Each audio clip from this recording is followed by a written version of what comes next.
मेरे 2 cricketer friend हैं, उनकी भी फैमिली उनकी कुल देवी को बहुत ज़्यादा मानती है और जो भी सफलता उन्होंने देखी है दे एट्रीब्यूटेड टू द कुल देवी। और ऐसे बहुत सारे लोग हैं जो अपने खुद के कुल देवी को, स्पेशली कुल देवता कुल देवी को बहुत ज़्यादा थैंक करते हैं खुद की लाइफ की सफलता के लिए।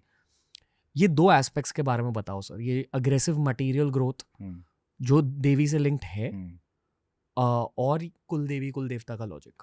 सो पहला चीज़ है, इसके एक थोड़ा सा एक स्टेप पीछे हम चले जाए तो देवी का जो हम लोग 3 शब्द बहुत इंपॉर्टेंट है, एक है माँ, एक है देवी और एक है शक्ति। ये 3 शब्द बहुत इंपॉर्टेंट है, लेकिन तीनों का थोड़ा सा अलग महत्व है।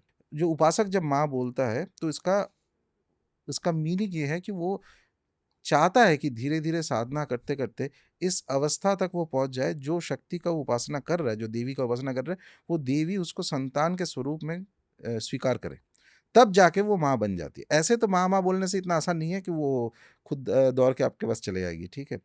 लेकिन ये कलोकियल बन गया और इसमें ये नहीं है, there is nothing wrong in it, लेकिन इसका मेन मूल कारण यही है कि साधना करते करते उस अवस्था में पहुंच जाओ कि जो उपासक है वो जैसे देवी का संतान बन जाए, क्योंकि वो शक्ति महाशक्ति है, अनंत शक्ति है। वो अगर आपको संतान के स्वरूप में एक्सेप्ट कर लेती है तो यू आर ऑलवेज प्रोटेक्टेड सब एंगल से, चाहे वो फिजिकल हो, इमोशनल हो, स्पिरिचुअल हो। दुनिया में पूरा ब्रह्मांड में ऐसा कोई शक्ति नहीं है जो कुछ आपका एक बाल भी नहीं बागा कर पाएगा। एक बार वंस देवी, कोई भी देवी का स्वरूप जो है वो किसी उपासक को पुत्र या पुत्री के स्वरूप में ग्रहण कर लेता है। और इसमें भ्रमित नहीं होना है। बहुत लोग ऐसे होता है कि खुद ही अपने आप से ही सेल्फ सर्टिफिकेट करके बैठा रहता है कि नहीं हम तो इनके बेटे हैं, ये है वो है वो।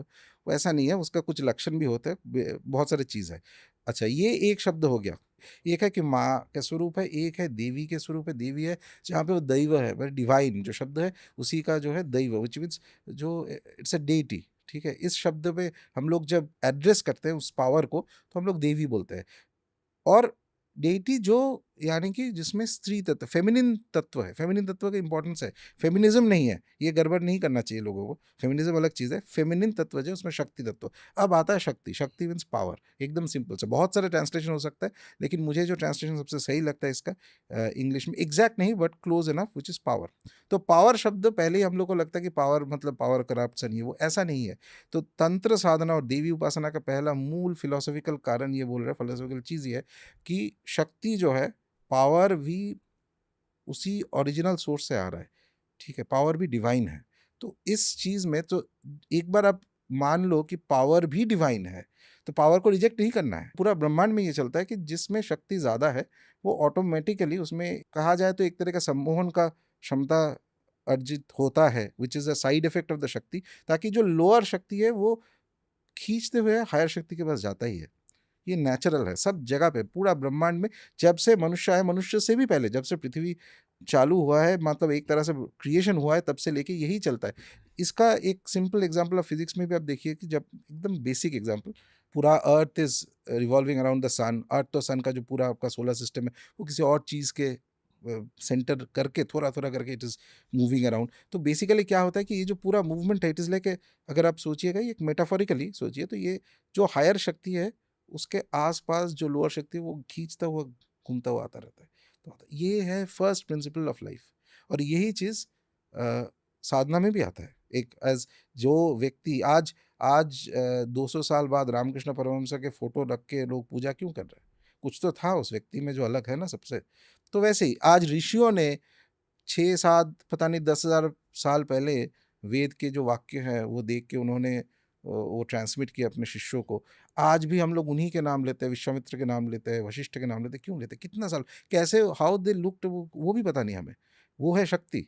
6,000 साल बाद शक्ति का पैरामीटर और जजमेंट होता है समय पे।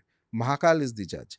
अर्थात आप जो काम कर रहे हो उस काम में कितना शक्ति है वो पता चलेगा 10-20-15 साल बाद, या जब आप रहेंगे भी नहीं।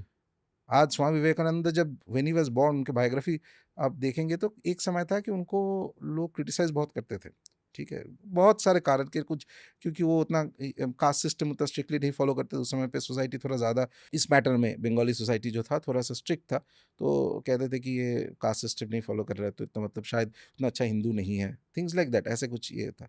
लेकिन आज अब कोई भी लीडर ले लीजिए, पॉलिटिशियन ले लीजिए, कोई भी फ्रीडम फाइटर ले लीजिए, सब स्वामी विवेकानंद को एवरीबॉडी सब अप्रोप्रिएट करने के लिए बैठा हुआ है।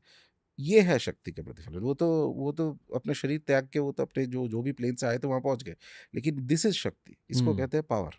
इनके गुरु थे रामकृष्ण परमहंस। परमहंस।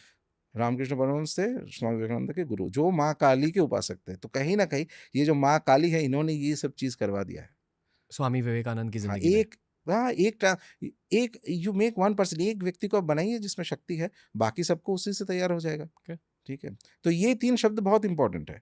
और जहां से एक कहीं ना कहीं देवी उपासना में एक इंपॉर्टेंट ये चीज है कि एक बेसिक प्रिंसिपल है हमारे शास्त्र में, वो कि पुरुष तत्व और शक्ति तत्व। शक्ति मीन्स मूवमेंट। ठीक है, तो शक्ति शब्द जो इस्तेमाल यूज मैं कर रहा हूँ अभी, इसमें पावर का जो डेफिनेशन मैं लूजली दे रहा हूँ इंग्लिश में, शक्ति।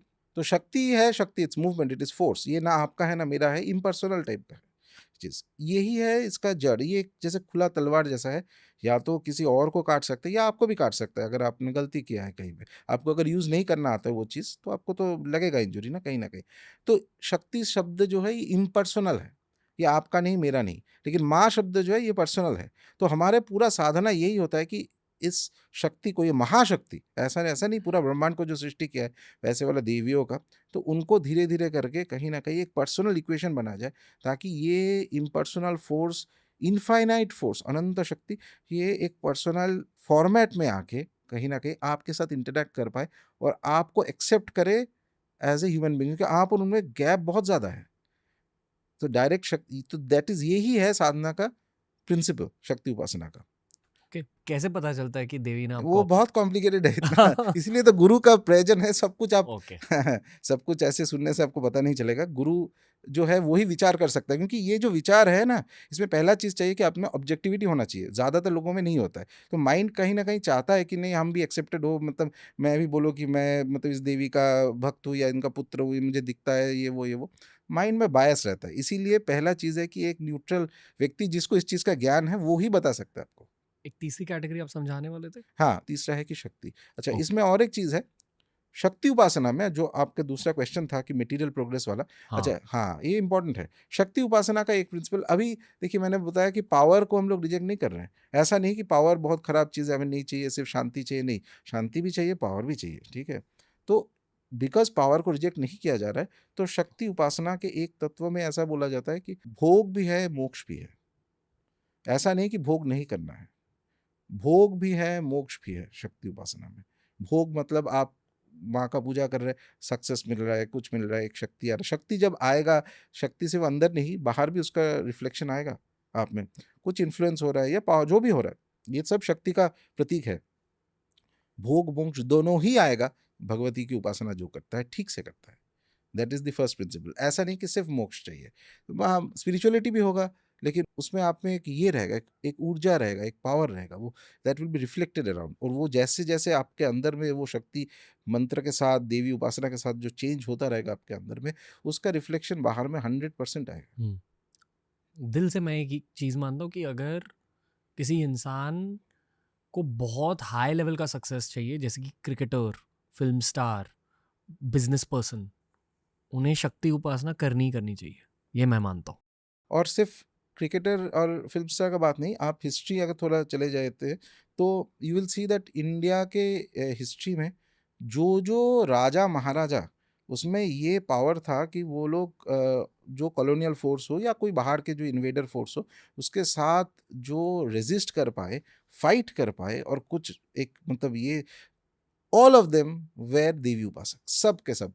ये रामकृष्ण परमहंस देखिए, अच्छा ये तो राजा नहीं है, तो स्पिरिचुअल फिगर थे, उन्होंने स्वामी विवेकानंद को बनाया। स्वामी विवेकानंद से इंस्पायर्ड होके हजारों आपके क्या बोलते हैं ये फ्रीडम फाइटर वगैरह सब, everybody was inspired by him. अच्छा, उसके पहले आप चले जाइए शिवाजी, छत्रपति शिवाजी महाराज, वो माँ के उपासक थे।